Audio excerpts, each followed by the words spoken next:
Boa noite a todos. Vamos então dar início à entrevista coletiva com o técnico Rogério Ceni após o duelo com o Flamengo pelas semifinais da Copa do Brasil.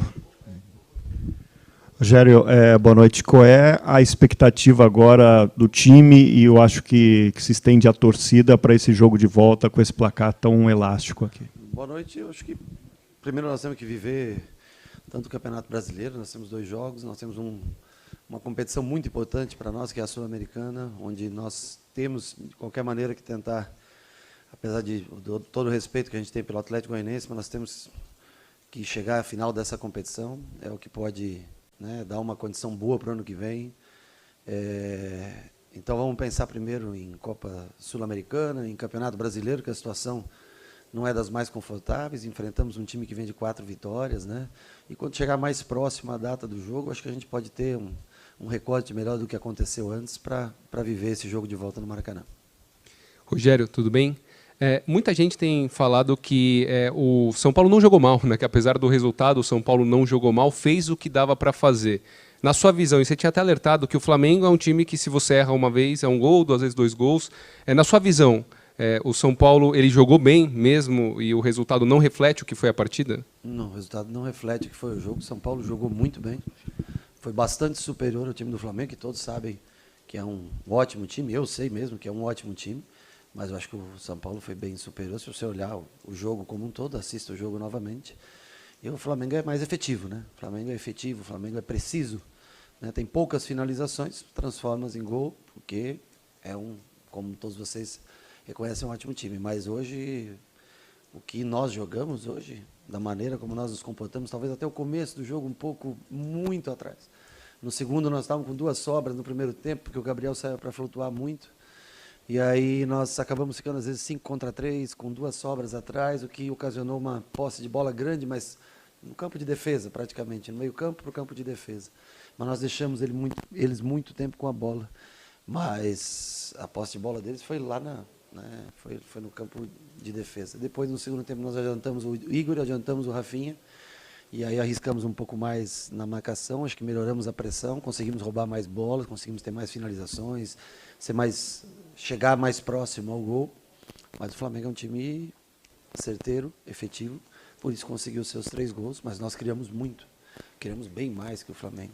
Ou seja, o torcedor pode se orgulhar do que o time fez e entregou dentro de campo. Agora, o resultado, logicamente, eu acho que é injusto, mas, além de justo, eu acho que ele não é realista, ele não retrata o que foi o jogo, é minha opinião só. Rogério, boa noite. No segundo tempo, você tirou o Patrick e colocou o Luciano. Sim. Inicialmente, era essa briga por posição entre Patrick e Luciano, porque o Patrick acho que foi uma boa arma para o São Paulo no primeiro tempo, e acho que talvez tenha faltado até o Luciano por ali. Não, eu acho que se eu jogo com o Patrick, com o Luciano e com o Caleri contra esse time do Flamengo, você não pega na bola. Você tem que entender o jogo, como funciona. Qual é o lado que eles jogam? Claro que o Felipe, pro lado de cá, é um ótimo jogador, um ótimo construtor, mas qual é o lado que chega com mais força?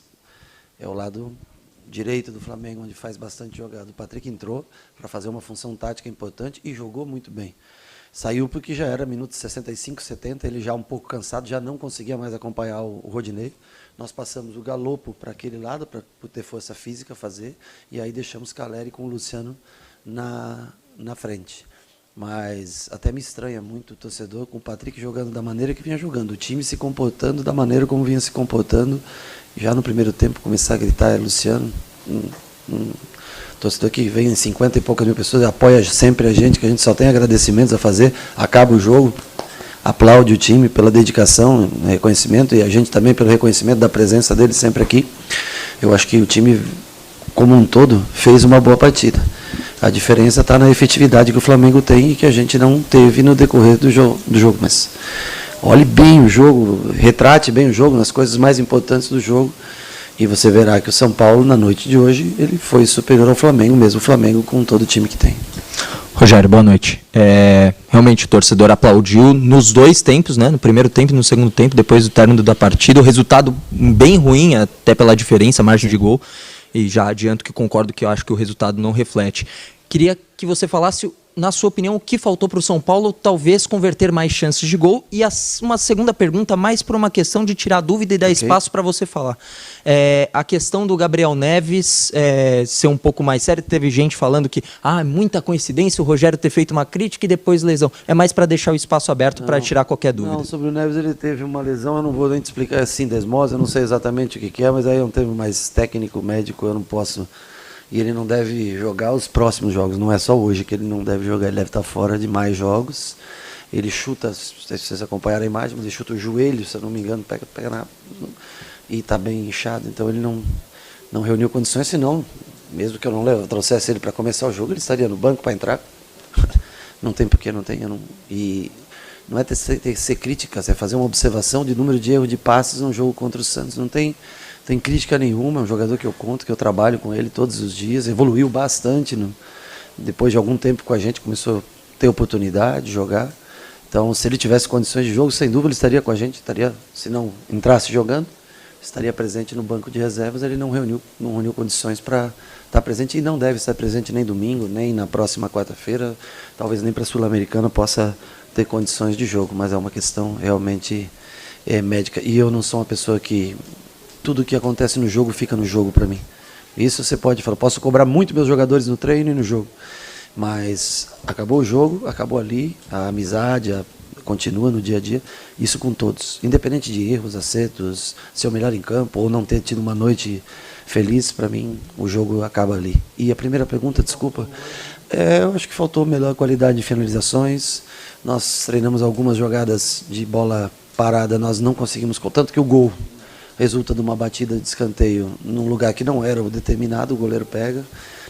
Cometemos erros que uma equipe ainda não tão entrosada comete. Por exemplo, afastar todos para dentro da área, enquanto a bola podia ser pressionada. Aí sai um cruzamento que era para o Pedro, o cruzamento acaba caindo para o João acerta uma cabeçada com muita felicidade, nós com 5 ou 6 contra 2 dentro da área, mas a gente poderia ter ido mais na origem da jogada e não afastar, são decisões que têm que ser tomadas. O segundo gol, eu acho que pegou, não sei, não vi direito, mas acho que pegou, da onde eu estava, parece que pegou na mão do Arrascaeta, o juiz mandou seguir a jogada e cometemos alguns erros e temos que caprichar mais. Tivemos bolas, como é que a bola do Patrick não entra? A bola dá no travessão, em cima da linha, sai, sobra para o Wellington, sobra para o Nestor. Infelizmente nós não concluímos tão bem como o Flamengo, talvez o Flamengo tenha sido essa diferença.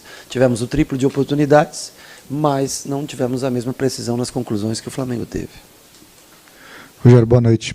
Justamente sobre os gols que eu queria falar, e não para indicar culpados, longe disso, mas me chamou a atenção porque no primeiro gol o São Paulo tinha um escanteio a favor. Sim. E leva o contra-ataque. No segundo, também tinha posse de bola e leva o contra-ataque. E no terceiro... Foi um rebote, eu acho, né? Foi um rebote que o Pablo chega com a Arrascaeta. O Arrascaeta dividem a bola, mas, perde a bola, né? Teoricamente, o São Paulo estava no campo de ataque também, leva essa transição. E o terceiro, o São Paulo também, teoricamente, está com a defesa postada, vem um chute da defesa do Flamengo. Terceiro, né? Não é um tiro de meta, acho que... Eu acho, não tenho certeza. É o Fabrício Bruno que está batendo na bola, verdade. Ou é um tiro de meta ou uma bola muito próxima. E aí o São Paulo acaba se confundindo. São problemas que você enxerga que o São Paulo cometeu e que o Flamengo soube aproveitar muito bem? É algo que vai te acender um sinal de alerta, porque são gols que não pode se tomar, porque é o São Paulo com a bola e sendo a bola retomada e já tomando gol logo em seguida? Eu acho que eram 3 gols passíveis de ser evitados, tá? Acho que não tem que criar culpado nem nada.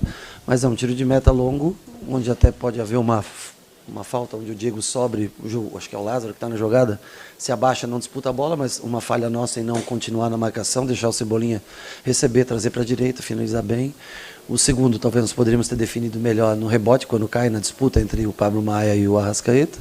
E o terceiro gol, nós batemos o escanteio no ponto errado, nem foi um contra-ataque, porque ela demora ainda para chegar um pouco, e nós corremos para dentro e não bloqueamos, ao menos um jogador bloquear o homem que faria o cruzamento. Então são gols evitáveis de um time que precisa, talvez a palavra certa, amadurecer.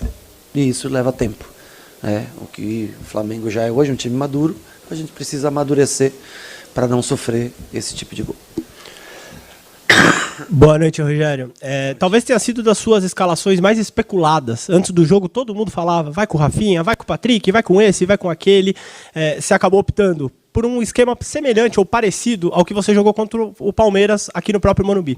Queria saber se você via semelhanças nas duas partidas antes do jogo e por isso a escolha do sistema. E eu percebi que você tentou alargar muito o campo. O São Paulo toda hora tinha dobras nas laterais. Reinaldo e Patrick na esquerda, Igor Vinícius e Nestor na direita, enfim. Você gostou do seu esquema dentro de campo hoje? Gostei, achei que foi bem eficiente. Eu acho que nós criamos várias chances de gol. Tivemos várias vezes dentro da área para finalizar. Tivemos acho que 17, 18 escanteios, não sei, a nosso favor. Não muito bem aproveitados, não muito bem batidos, mas tivemos. Ou seja, Igor Vinícius jogou por dentro, a maior parte para igualar os 4 homens de meio. Então, quando nós tínhamos a bola, Igor abria. Quando nós não tínhamos, ele fechava para não perder, não dar superioridade numérica para o Flamengo. O Patrick controlou, assim como no Palmeiras. Qual é o ponto forte do Palmeiras? Ou o cara mais diferente de um time também que tem tantos ótimos jogadores, que é o Dudu. Nós deixamos uma dobra. O Patrick se encarregou um pouco mais de acompanhar o Rodinei, que é o ponto forte na subida, onde saem os gols mesmo de cruzamento do lado dele. Acho que de ruim só o primeiro tempo foi que nós ficamos muito atrás. Era para nós termos atacado mais o Flamengo, pressionado mais o Flamengo na saída de bola, coisa que nós melhoramos muito no segundo tempo, essa pressão. No primeiro tempo nós deixamos eles confortáveis com a posse, faltou um pouco de pressão, mas dentro do sistema que nós escolhemos, eu acho que foi a escolha certa. Foi a escolha certa, só que quase 30 oportunidades, 25, 30 oportunidades, só foi concretizada um gol. Eles tiveram pouquíssimas e conseguiram converter 3 gols. Isso é parte do futebol. Mas foi eu acho que um jogo bem jogado do São Paulo, com um resultado que completamente inverso ao que nós apresentamos no campo e que, lógico, deixa a gente frustrado. Mas eu acho que o time foi bem, de maneira geral, fez um bom jogo. Rogério, boa noite. Aqui. Rogério, você falou que o Gabriel Neves possivelmente não joga no final de semana, nem na próxima semana. Eu queria saber como é que está a evolução do Luan, que você só tem o Pablo Maia agora como primeiro volante de ofício. Como é que está essa recuperação do Luan? E se você me permite uma segunda rapidamente, nessa semana foi muito discutido o aumento do preço dos ingressos aqui no Morumbi. Qual a sua opinião sobre esse aumento? O ingresso foi caro. Erramos a mão no ingresso. O torcedor sempre acompanhou a gente, hoje não era. Erramos. Ponto. Caro demais. Talvez tenhamos a chance de corrigir para a Sul-Americana. Sobre o que mais? Luan está treinando. Nós vamos começar a semana já a fazer trabalhos campo todo, mais com ele, para ver qual é a real condição, quantos minutos ele pode suportar. Quem sabe já no próximo jogo possa estar presente com a gente, ou em breve possa estar presente com a gente. Não adianta também trazê-lo em condições que ele só consiga 15, 20 minutos jogar. Mas vamos fazer uma análise melhor sobre o Luan essa semana na parte física, para ver se ele já pode ser relacionado para domingo, ou quem sabe na próxima semana. Rogério, boa noite. É claro que perder um jogo de ida de uma semifinal de Copa do Brasil nunca é bom, não é o ideal, mas pelo que o São Paulo mostrou dentro de campo, é uma derrota que faz com que o time saia de cabeça erguida, por tudo que apresentou, por tudo que criou, apesar de não ter convertido as chances em gol. Eu imagino que, apesar de todo esse desempenho do São Paulo, o clima no vestiário após a partida não era dos melhores. Mas como fazer para que esse elenco erga a cabeça e perceba que, apesar da derrota, o desempenho foi bom e que é preciso erguer a cabeça para essa reta decisiva de temporada, tanto no Brasileiro, que o time não se encontra bem, mas sobretudo na Sul-Americana, que tem uma chance real de disputar o título. Obrigado. Exatamente as palavras que eu falei para eles no vestiário, é o que você acaba de dizer. Nós não podemos, lógico que a gente nunca pode se conformar com a derrota, né? A gente nunca pode achar, nem tem como achar que está bom, mas a maneira comportamental no jogo, ela foi a correta. E erros, nós estamos sujeitos, né, a acontecer, erros coletivos, erros individuais, mas como jogo, eu acho que tem que se tirar como exemplo até, né, a maneira como nós atuamos, não o placar. Esqueça o placar, não vamos analisar só o placar do jogo, vamos analisar a construção dele como um todo, né? Nós não podemos baixar a cabeça e nós temos que focar aqui, nós precisamos chegar a final da Copa Sul-Americana. E nós temos que, o mais rápido possível, também vencer, fazer pontos no Campeonato Brasileiro para não ter esse incômodo. E no Flamengo a gente pensa, quando for adequado, daqui 2 semanas, quando nós formos enfrentá-los, a gente pensa no Flamengo e analisa como está a situação dentro dessas 2 semanas. Mas o mais importante é que a gente tenha a presença aqui do torcedor nos próximos jogos, que ele nos ajude como ajudou hoje, nos incentive, a presença dele é fundamental, e eu tenho certeza que nós vamos gastar o último cartucho que nós temos, né, nessas 2 partidas para tentar esse título. Vamos tentar, antes de enfrentar o Flamengo, gastar esse cartucho na Copa Sul-Americana. Encerramos então com o técnico Rogério Ceni. Obrigado a todos pela presença. Uma boa noite.